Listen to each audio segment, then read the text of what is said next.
Welcome to the Smart Connector podcast, and it's Thursday night on the Smart Connector group. So we're going live, and I've got an incredible guest for you tonight. Welcome, Steve Judge. Welcome.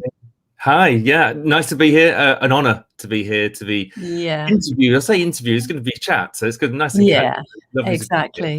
Exactly. So, Steve, you have such an amazing story that you're going to share with our listeners and our viewers. We're going to be inspired tonight, and I just can't wait to just bring your story to everyone. So let's talk about where it all started for you, Steve, because I really want to kind of get into it. Let's talk about your childhood and how you got to be where you are now. Wow, everything. How long have we got? Yeah, I know. It's always quite difficult as a speaker when somebody says, "Oh, tell me about yourself." Because I think, well, I could talk for hours, but I clearly won't tonight. So where do I start? Let's go back to my childhood. So because I think that's always very special. We were just chatting just before we came on air that I was born in Kings Langley in Hertfordshire, which is near to where you live now. Fantastic childhood. My brother, my sister, my mum, my dad. I loved being outside and I loved running. Running was my thing, my passion. I'd run everywhere and anywhere. I really enjoyed that. And the other thing I liked as well was scouting. I really liked the elements of the fun, the challenge, the adventure. I like the badges, the badges that you used to get down your arm. And I think, setting those was just like more of a finding out what life skills there were and opportunities as you went through the badges. And I think, I used to be one of those scouts that used to take the badge book home with me. And I used to look through the book to see which badge I wanted next. And when I found one that I wanted, then I'd go and ask for help from my mum, my dad, the scout leader. And they would, help me work towards it. And I guess in a way, I mention that because if you think about it, that's my first opportunity of setting goals and working towards them. And I think I've always done that, even as a child, wanting that accolade. But I think it also brings out how many opportunities there are, because there's lots of badges in scouting and you try them all and you realize that some you're good at and some you're not so good at, whether it's craft or sport or activities, but you have a go at them. And I think that's what's important with the badges, but also with life without getting too deep. It's about, seeing the variety out there. So yeah, scouting, running, family life, loved that. School was okay. As soon as I left school, so I then moved up north when I was about 10 years old. Moved up to Doncaster, South Yorkshire. So when I left school, I worked down the coal pits of Yorkshire. So I did that as working on the coal face, working on the machines really. And I really wanted more out of the job. I would call it a job at the time. And so I took myself to university, and not university, to college to do some studies. And it was hard to do night school 3 days a week or 3 nights a week, plus library after that, because I really had to concentrate. Basically, I worked my way up to become an engineer, a mechanical engineer, maintenance fitter. And that was really good because my job was then to go down the coal pits and fix the machines. It's very much about being given a problem and having to find a solution. I mean, you're at the coal face. You can't lean on excuses. You've got to do it. And that meant you had to be ingenious sometimes, like robbing parts from a broken down machine to get your machine up and running.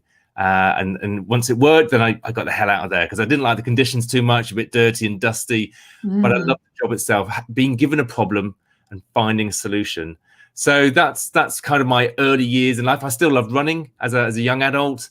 Again, it was my sense of freedom. I was good at it. I wasn't, elite or anything like that. So I had 5K, 10K races and runs. I was in a running club.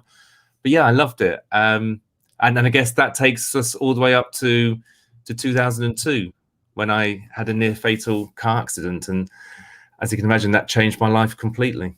Yes, indeed. And would you like to tell our viewers and listeners what happened, Steve? Because it was clearly, as you said, it was a life-changing episode, wasn't it? So tell us the story. So 2002, I was driving on the outskirts of Sheffield and it was a rainy day. So there's a bit of water on the road and my car basically lost control. It wasn't anybody's fault. There's nobody else on the road. I wasn't speeding or driving recklessly. I just lost control, and it was a horrible feeling of losing control.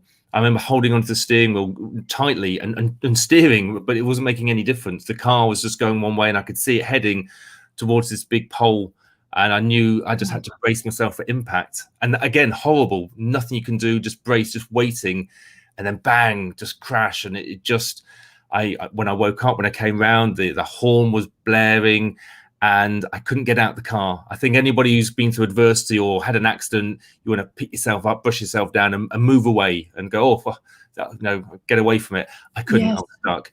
Everybody came to save me, police, ambulance, fire brigade. It took them about an hour and a half to cut the car apart, drag me out along with my legs, and take me to the nearby hospital. And that's where, they saved my life, basically. They gave me lots of blood on the way there. When I got there, they looked at my legs. They rushed me into the operating theatre, and they said, before I went in, they said, "Okay, Mr. Judge, we're going to do what we can. We're going to try and save your legs, but I'm going to tell you now, we may even have to amputate your right leg because it's so severely damaged." And these were not words that I thought I would hear that day. And I can remember looking into the surgeon's eyes and just saying, "Please, just do your best." And he said, "Okay, Mr. Judge, we'll see what we can do." And off they went to save my legs. The thing is, I found out later on that they lied to me on that day. They took me in because it wasn't just my legs that they were trying to save. It was my life.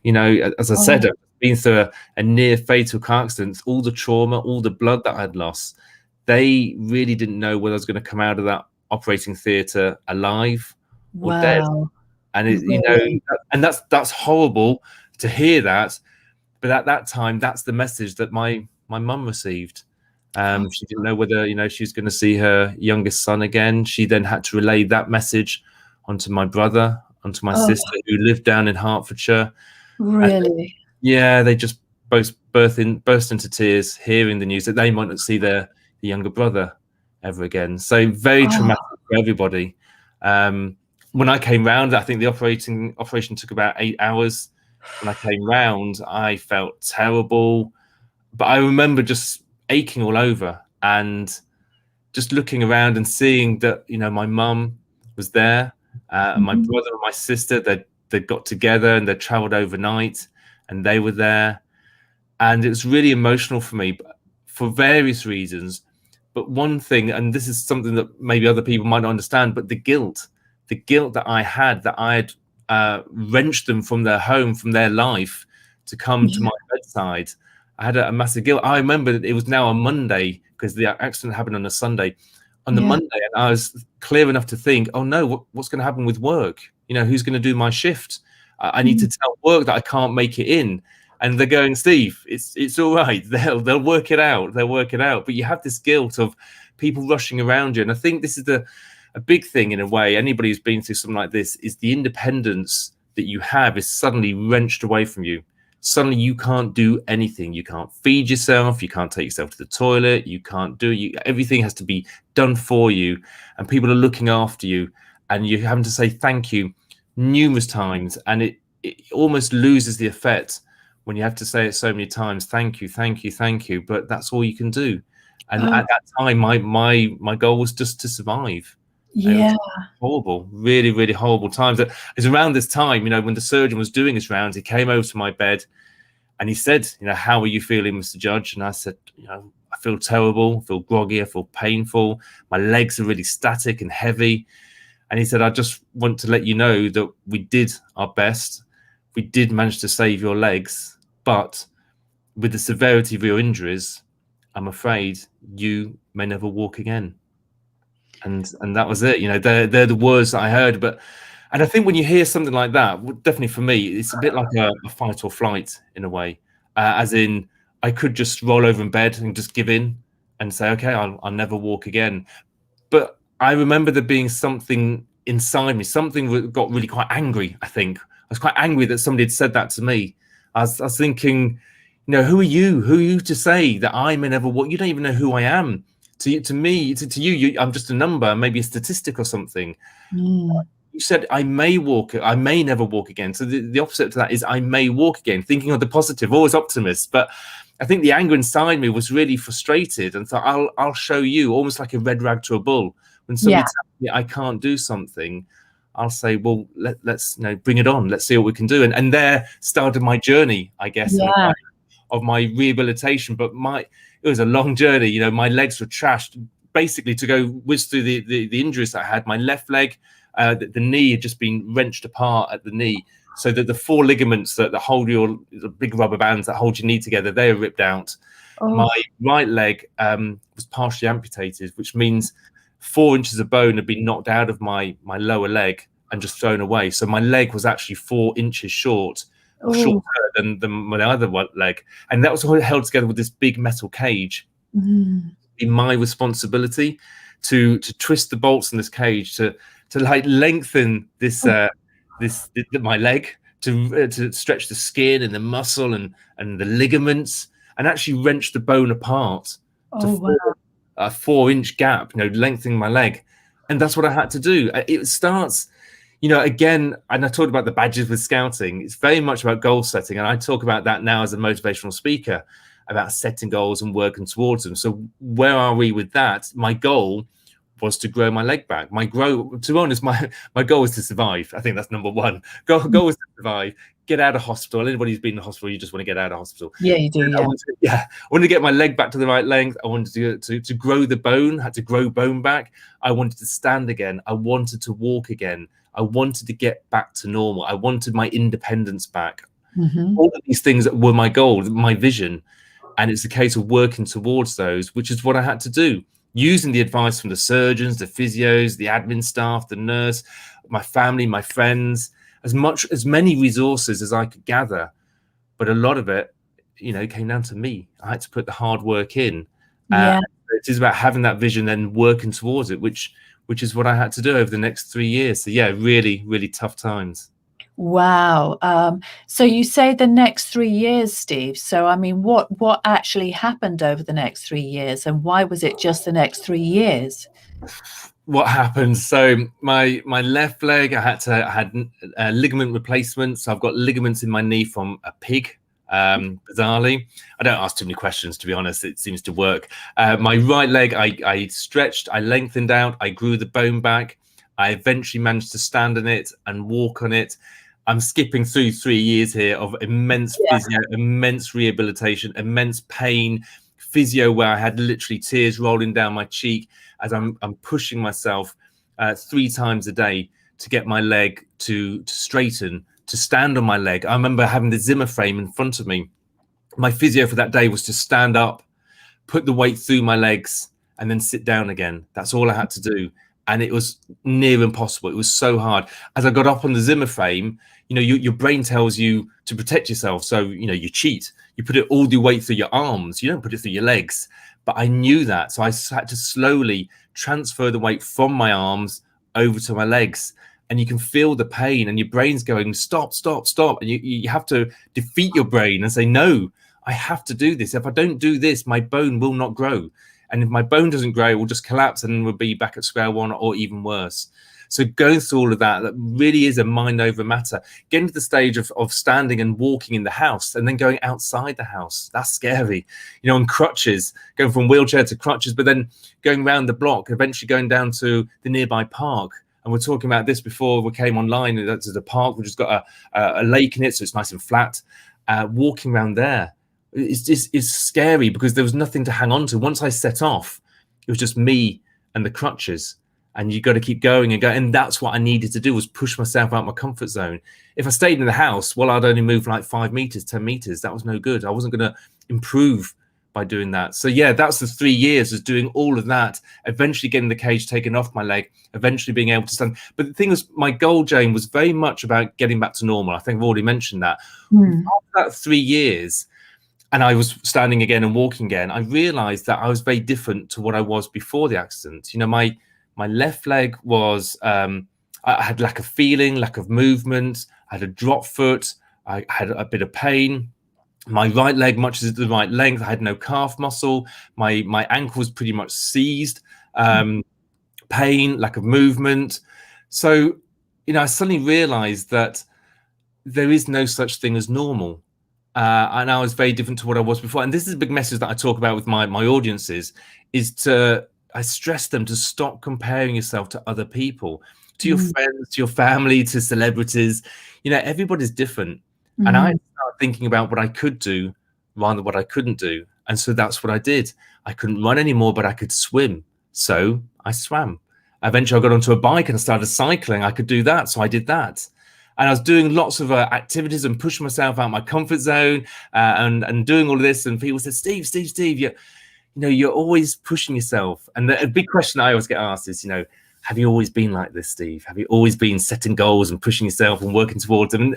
And when I think back, I think, well, not really at school or work, which I've already mentioned. But the thing that comes back to me is the scouting, always the scouting with the badges.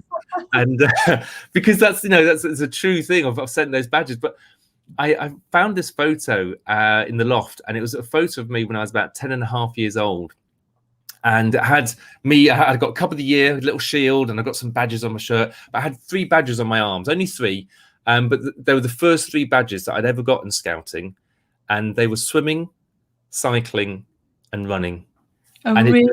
It just compelled me to think, right, maybe I should set some more goals and work towards them. So I went to Google. That's always a good place to find dreams and visions. And I typed in events, races to do with swimming and cycling. The only thing I could find was a thing called triathlon, swimming, cycling, and running, just like my Cub badges. And I thought, okay, well, maybe I could just walk around the run section, do the swim, the bike, and the walk. And I'd still finish it, and I could still call myself a triathlete, surely.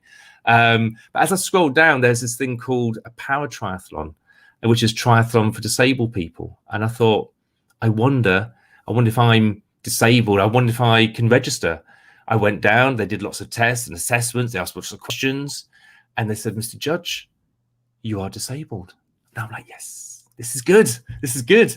Because for me, this opened new doors. Now I could compete as a disabled athlete. And they said to me, Steve, can you run? And I said, not yet. Because, now I had a goal, something to work towards. And I hadn't run for 7.5 years. Running had been stolen from me, and that really grinds me when I say those words, because running was my passion. It was what I loved doing, taken away from me for 7.5 years. So to have a goal to go back to that, to try and run, was really difficult. My brain knew what to do, my legs couldn't do it, but somehow I was doing it slightly. And I remember looking down at my legs and just going, wow, I'm running again. This is awesome. It just gave me so much joy.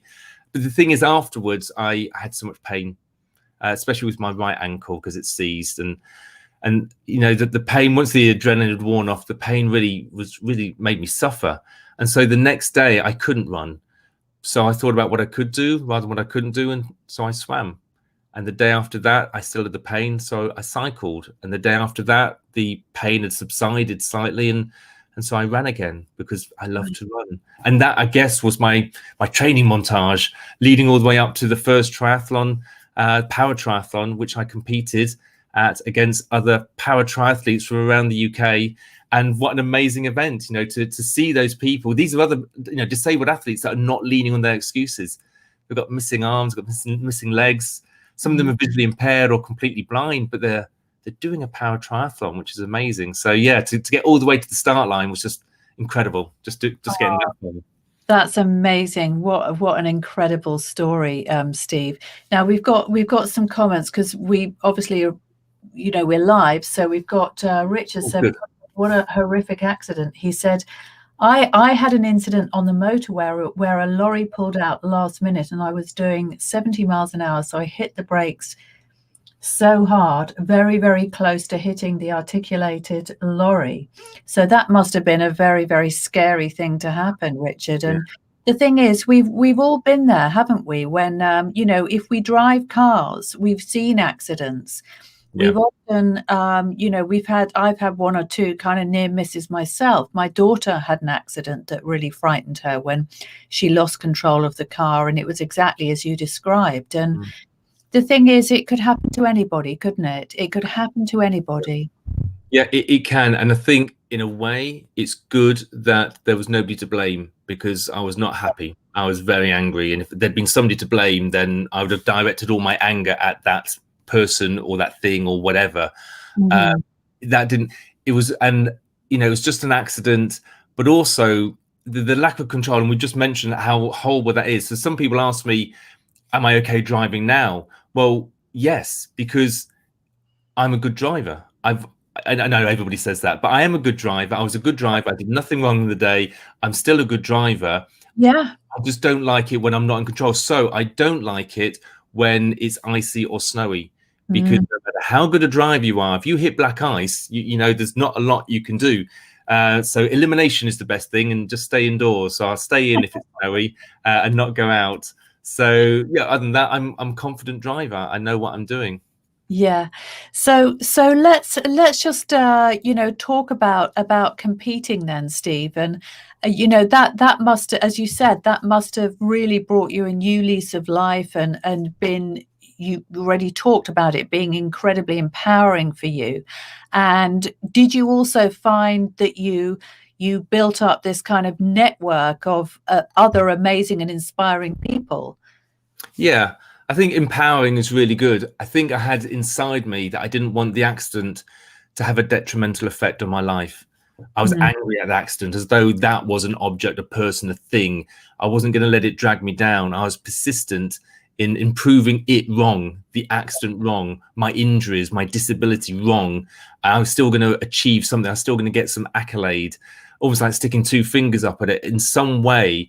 And I was thinking, how can I do that? So to do something like a triathlon, which is, you know, a pretty difficult sport. It's quite complicated, not with the swim, the bike and the run, but the transition, the equipment and the helmets and the water bottles and the shoes and the wetsuits and the race numbers. There's so much going on. So to do all of that, as well as the fitness and the endurance, that's a real achievement. And so to compete against the other para triathletes, you know, on that day, that event that I did, it happened to be the British Championships. And we set off, we did the swim, the bike, the run, and crossing the finish line in my category. I won on that day. And not only did I win in my category, but I became British champion. So I'm always talking about being aware of your vision and seizing opportunities. My vision I'd achieved. You know, my mum, my brother, my sister were there at the finish line, cheering me on, just like they were at the hospital bed. They were there when I needed them most. But to cross that finish line, I burst into tears. And it wasn't just because of the achievement, the accolade. It was the relief of what I'd achieved up to that point. All the training, all the physio, all the rehabilitation, everything had come together to cross that finish line and get a gold medal, you know, as British Championship. But the opportunities came afterwards, because somebody came up to me, the officials, and said, you know, you're British champion now. Would you like to represent Great Britain? And I'm like, hell yeah, I would love to represent Great Britain. That wasn't my vision. That wasn't my goal. And it never has been. You know, I wasn't in the hospital going, I'm going to be a world champion or anything like that. But now I had that opportunity. And I thought, well, what can I do with this? I set my goals. I set new goals to become European champion. And like you said about meeting other people, meeting these other athletes, these other disabled athletes, my kind of people that weren't leaning their excuses. That's what I really like. They turned their excuses into challenges. And so I went forward, becoming an elite athlete now. And an elite athlete means that in your sport, you're constantly asking yourself, what more can I do? What more can I do? What more can I do? Exactly what I did when I was in my rehabilitation. There's a massive crossover.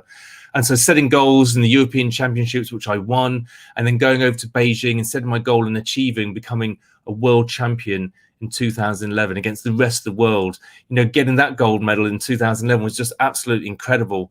And, you know, the accolade, and again, crossing the finish line, yeah, the accolades and the achievements, and hearing your national anthem being played for you and your country that you're representing, wearing the kit. Oh, the GB kit, just amazing, just wearing that. Yeah. But yeah, there's also the relief of crossing the finish line there, because it's not easy. You know, it's challenging, all the training, the commitment, the dedication. But if you've got the right vision, you're doing it for the right reason, then it all makes sense. And isn't it incredible? You know, it's something that nobody can ever take away from you. That's the thing that I love about setting a goal and reaching it, that once you've done it, nobody can say you didn't do it, because you know, you did, and it's going to be with you for the rest of your life. And it's a wonderful feeling. It's always worth setting a goal, isn't it? And having a dream. Don't you think, Steve? It is, absolutely. And I think this is where the massive crossover comes over from the rehabilitation to becoming an elite athlete, to achieving such accolades, but now there's a massive crossover to running my business, Yeah. and entrepreneurs, because they, in a way, they have to be the elite in their area. They want to achieve, they want to survive, especially survive, during the last, year. My goodness me, that's very much about survival. But you also, just running a business for 5 years or more is not an easy thing to do. So you're always thinking, what more can I do? What more can I do? What more can I do? Whether that's marketing, whether that's lead generation or sales funnels or whatever, whether it's connection with the network or planting seeds so you can harvest them later, all of these things, you're thinking yourself. And that's the correlation between being an elite athlete and running your own business. It's about having that vision as well. Why are you doing this? And if it's just to get money, it's not strong enough. It's the vision is one thing, but it's the meaning, the true reason behind that vision that will really make you succeed. And the definition of success, for me, the definition of success is about being the best that you can be. It's about living your life with no regrets. And what I mean by that is at the end of each day, week, month, year, whatever, you ask yourself, how's it going? It's a personal question. Only you can answer. Is it going okay? Are you being the best that you can be? Do you have any regrets? Have you been surfing, through social media too much? Have you been having too many, late nights? Have you not been sleeping well? Are you keeping yourself in wellness so that you can run your business? Or are you burning the candle at both ends? Are you not following up? You've got to follow up, always got to follow up. Have you not got your systems, your structures, your policies, your procedures in place? If you haven't, then maybe you regret that. So do something about it. And the best days are when you can ask yourself, any regrets? And you go, no, it's been a good day. I've done loads today and I've got no regrets. I'm going to go to sleep and I'm looking forward to tomorrow. And that's what I love. It's waking up in the morning and almost saying, bring it on. I'm really excited about what I'm doing. My goal is very much, as a motivational speaker, is very much to help people, to inspire others and to motivate many. But it's more than that. I want people to experience the happiness and fulfillment of achieving their true life goals. Yeah. And what I mean by that is I've been there. It's like, okay, so the other twist on this is a frustration of mine, is when you ask people, how are you? And they go, yeah, I'm all right. How's your work? Work's work. How's your relationship? So. How's your health? Could be better. And you thought, well, that's such a shame. Why is it not brilliant, fantastic, awesome? Why are you just like flatlining through life? Why is everything just okay? That frustrates me, because what I've been through, especially, a life-changing experience like that, and I know it sounds a cliche and a bit cheesy, but you do realize that you've only got one life and you really do need to live it. And so that's what I'm doing. I'm not seeing, anything as failure. I'm seeing that as feedback. When I'm struggling to reach my goal, I'm changing the plan. I'm not changing the goal. The goal is still there. My vision is still there. And I want to help people as much as possible to realize that, by sharing my story. Because if I share my story, then they don't have to go through anything that I've been through. I've never dreamed that on anybody. So if I share my story well enough, so it's memorable, so they get the takeaways, they get the highs and the lows, then hopefully they'll learn from that and they get my messages, and then they can achieve themselves and they can achieve their self-actualization, which I think is the most important thing, because self-actualization is usually success, as we just talked about, but also for me, I think it's happiness. And surely that's what life is all about. Surely it's about being happy. Oh, definitely, Steve. And it's so so interesting and so timely that we're having this conversation as well, because this week, just to refer to something in the news, there was the famous Oprah interview with Harry and Meghan. And, it's interesting because I have some mentees as well. And, people that I just, talk to, I have business partners and so on. And, we've mentioned this once or twice, and we've said, it's amazing how, life is full of problems. You solve one problem and another one comes up and another one comes up. And, no matter how privileged people are or how much they have compared to other people or how people might look at them, there is always an opportunity to feel sorry for yourself or to be grateful for everything that you've got and to reset your mind. And I think, it's interesting because this whole topic of mental health, it's come up, in a really big way this week in the media. So I thought, well, this is a really, really fantastic time, you know, just to talk to somebody who really has been through incredible adversity and just come out with all this amazing wisdom and advice and, you know, positivity and inspiration to bring to other people is just incredible. Yeah. So, Steve, what do you think about Harry and Meghan? Well, you'll be glad to hear I haven't got many opinions. I don't listen to the news because it's usually negative. We don't have a television in the house. Yeah. So we just watch DVDs or films. I've got 2 kids. I've seen a few headlines in the social media, and it's been a bit negative, so I've not read any further. It's to me, they've been talking about their family, so surely that's a personal matter. I know they're the royal family, so it's kind of, you know, Britain orientated, but seriously, it's to do with family issues, and that doesn't really bother me as much. Me living here in Sheffield in my little village doesn't really affect me. So I know it sounds like I've got my head in the clouds, but it works for me. And I think that's what you got to do when through these tough times, pandemic or whatever we're going through with life, you've got to think about the bigger picture. And you've got to be a little bit selfish as like, well, how does that affect me? Do I need to know what's going on? And there's been a lot of talk, you know, throughout the last year about what's going on in London and things like that. And I don't live in London. I live in a village. I'm in lockdown in this little village, so I just need to know what's going on here, whether it's safe here, whether I can go out here, and things like that. So that's what I think about. Well, I think about my wellness. I know Meghan's been through a lot, and she's expressed that, and hopefully that will help others. I'm doing as much as I can for myself, and I'm willing to share that, which I've done on various live videos, again, to help others. Because I think it's kind of like Corona coaster. You have highs and you have lows, and you don't know why you got the highs, you don't know why you got the lows, but you just do. And it's about realizing what you're going through and getting through it. And my advice here, which I'd love to share very briefly, is very much about having habits and routines. Habits and good habits and routines, not the bad ones, not the chocolate cake and the alcohol and the Netflix and stuff. No, drop those. My primary habits.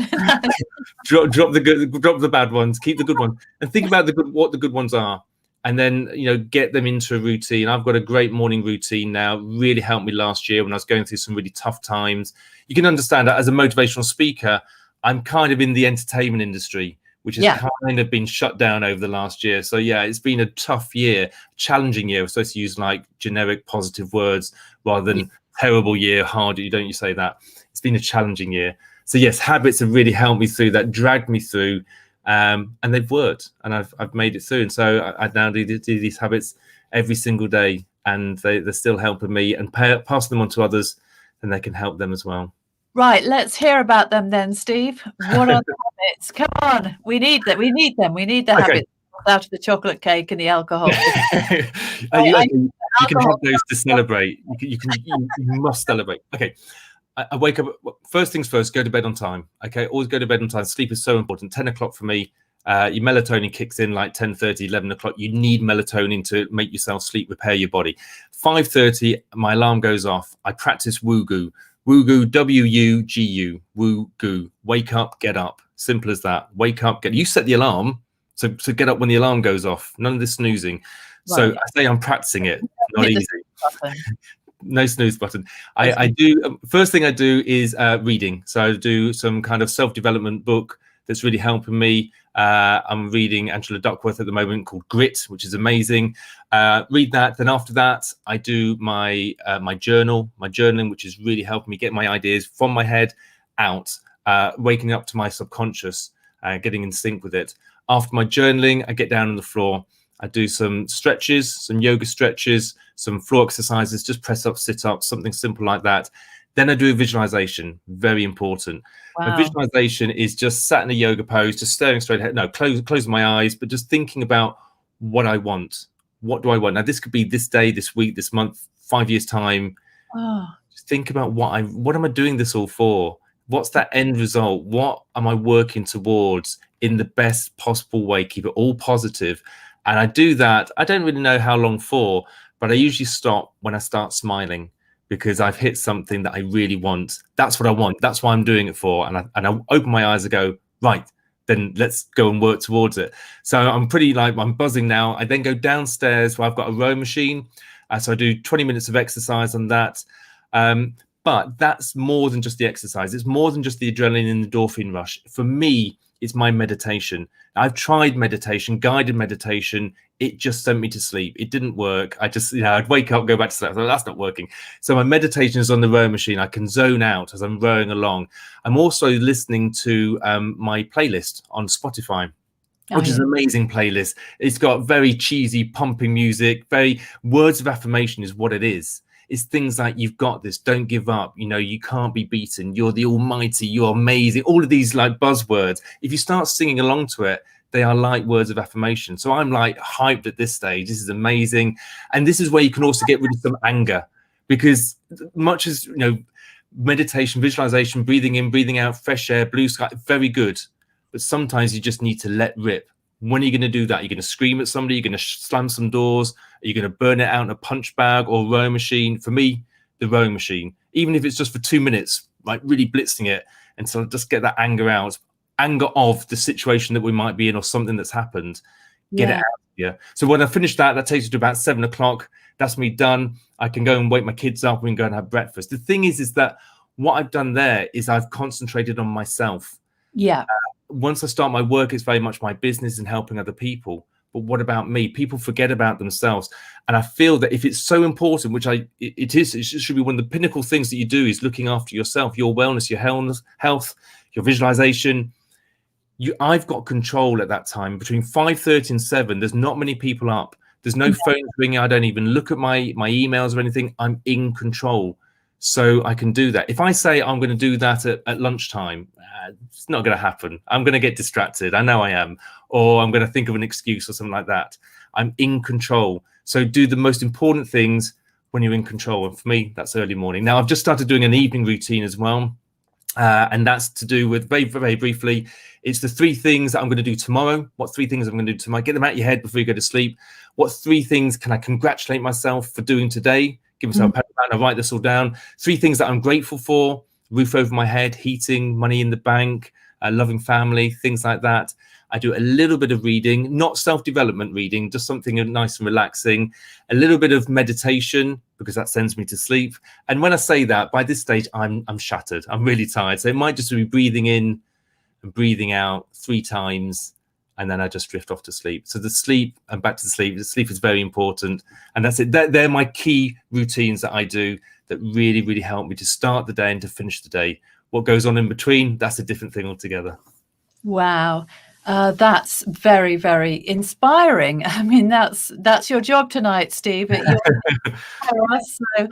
that's really, really great. I think the thing is, though, Jane, is that, that's developed over the last couple of years.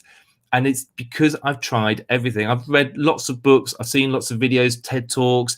People have got different routines. Make your bed, go and have a cold shower, go for various things. Try them all. That's my suggestion to your audience, is try every single thing and see what works for you. This works for me, and it's settled down now and I like it. But it might not work for other people. So think about what you need for your routine. Again, your good routine, not the bad routine. And start playing about with it, start mixing and matching. And eventually, after a couple of years, you'll find out what does work for you. Journaling did not work for me for years. Oh, really? Yeah, this last year, it's really kicked off. It's been amazing. So, keep trying them. I tried the meditation, didn't work. I've dropped it. So, yeah, you pick and choose. So that's my routine. By all means, take something from it if you want. And I can give links to my tick sheet that I use on my website. But yeah, I'd suggest to your audiences, try everything and come up with your own routine, what works for you. Yeah, that's really interesting, because I think we can do activities, as you said, that are quite meditative in themselves. And I personally always take the dog for a walk in the morning. So early in the morning, almost the first thing I do, I have a cup of green tea, then I go out with the dog. And we walk around the field, and I find that time is very, very meditative for me. That's when I get my head straight. I couldn't really do something like meditation, because the dog would be all over me. He's like, come on, what are you waiting for? So my thing is kind of walking the dog, and I go out twice a day with the dog most days. And, that I find just getting out in nature Yeah. for me is very, very powerful. And I know you talked about, we were talking actually before we started the podcast about your wild water swimming, weren't we, Yeah. Steve? And, I was joking that my dog is a very avid wild water swimmer as well, because he's a lab, so he loves to kind of go in the water. But there's something to do with the healing power of nature, isn't there? Do you find that as well? There is very much so. Without getting too spiritual or too deep, there is. And I still like running. I can't run every day because of my injuries, but when I do go out running, I have some great ideas. Again, that's my meditation. But it's because when you're running, you get into a rhythm, a bit like walking. Yeah. And that is in coordination with your alpha waves. So the alpha waves in your head are very much about decision making, let things settle down. So I've come up with some amazing ideas for my business or my autobiography that I was writing when I went out for a run. And that's because of the fresh air and the nature and everything like that. And that really helped me as well. So nature can be a great thing. Again, but whatever works for you. So try the nature, try the walking, the running, the cycling, the swimming in the river, whatever. Don't knock it until you've tried it a couple of times, of course, not just a one-off. Yeah. And find out, again, everybody's different. So you can't compare yourself to other people. You've got to find out what works for you. That's right. Now we've got Richard saying prayers, gratitude, affirmations, and he does high intensity dancing and a 15-minute cold shower. So that's what works for him. I love it. I love the high intensity dancing. That sounds great. I love the dancing thing because that's very similar to me and my crazy cheesy Spotify mix. It really does. You get the right music, it can really, really help you. And dancing, definitely. That's something I haven't tried, I must admit.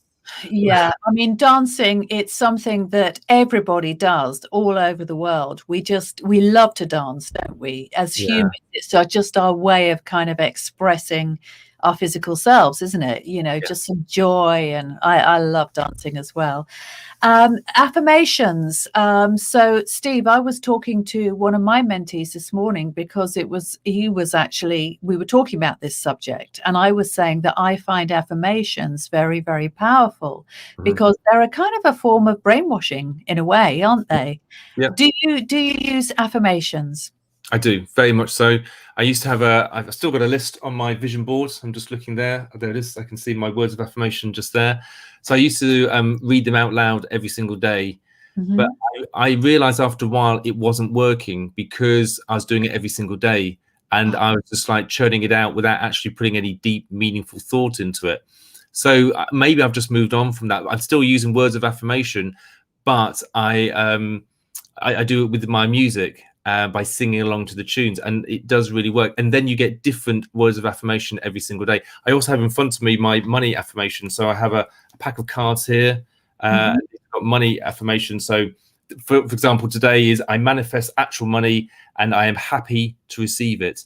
So that's my words of affirmation for my money. I've also got another pack of cards here which has got affirmations for, this one says, never forget how capable you are. You can do anything. So again, I just flicked one around everything. So I have these in front of me. So words of affirmation are very important. Brainwashing always seems as a negative. So you probably just use, it helps you again connect with your subconscious as well as your conscious. But words of affirmation comes in many, many forms. It might be singing, it might be talking to somebody, it might be reading something, writing something down. People that go to church will associate it with hymns and prayers. That's words of affirmation. All sorts of things. Poetry is words of affirmation. There's all sorts of ways of doing it. Try everything, see which one works for you. Yeah, I love that. So any particular sort of thoughts about connection as well, Steve? Because how important is it to reach out to other people and to be able to talk to other people in a very authentic and honest way? Is that something that you place a high value on? Yeah, authenticity is a massive thing. So as a speaker, the main thing that can help you with your accolades is to be authentic. I'm just hesitating because it's funny you asked that. I went out. Okay, when I talk about doing things, I'm always talking about my strap line is don't lean on your excuses. So I always use this example of, if you want to go for a run, if you say you're going to go for a run, you're just about to go for a run, and then you might see that it's raining. And then you go, oh, I can't run now because it's raining. So I would say you don't lean on your excuses. You just put a coat on and you go out if that's what you want to do. The thing is, I was just about to go out for a run today and it was raining. And I thought, oh, no, it's raining. So I was looking at the rain, hoping it would stop, sulking a little bit. And it wasn't stopping. And I thought, it was windy as well. It wasn't just rainy. It was very windy. It was really windy. And I just thought, I've got to listen to my own messages. This is what I talk about. So I literally went and got my coat, my waterproof coat on. I put it on and I went out. Again, it's about practicing what you preach. You've got to be authentic. I can't just come out with all this stuff about you should do this, you should do that, you should do. I talk about what I do. And I think that's what I do nearly all the time is I talk about myself, which sounds really selfish, but I talk about myself because people can learn from me. I can lead. They can learn from my example. I lead by example. So authenticity is so important to do that. And it's not a bad thing because what I talk about is all good. So it's all the habits that I do, the wellness that I do.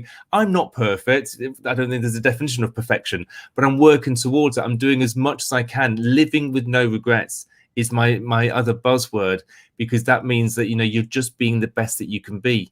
It doesn't mean that I do absolutely everything in the day, but I've done as much as I can. I did go for a run today. It was amazing. It stopped raining, which is great. And I did a video exactly talking about this, about, practicing what you preach, authenticity, being honest. That's what really helps people when they can say, and I'm talking about the good stuff and the bad stuff. When you're struggling, open up about that and say, look, I'm struggling. But also don't just have a moan and a whinge and just anything like that. Talk about what you're doing about it. That's even better when you can say, look, I was struggling, but what I did was this, that, the other, and look at where I am now. It's very much about the wave of resilience, which I talk about in my webinar, my workshops. Wave of resilience is when you have adversity, you have some kind of shock, or change is also adversity. You have shock, you have denial, you will have anger that will bring you down. And then you'll have sharing there. That's when you might go into social media and or you might blame somebody else. But at some point, you're going to hit rock bottom. That's when you're at the bottom of the curve. Rock bottom is a horrible place to be. It might be sulking. It might even be depression. What you've got to do is look at the next stage. And the next stage of this wave of resilience is acceptance. Acceptance of the situation that you're in. Acceptance of where you are, how it happened.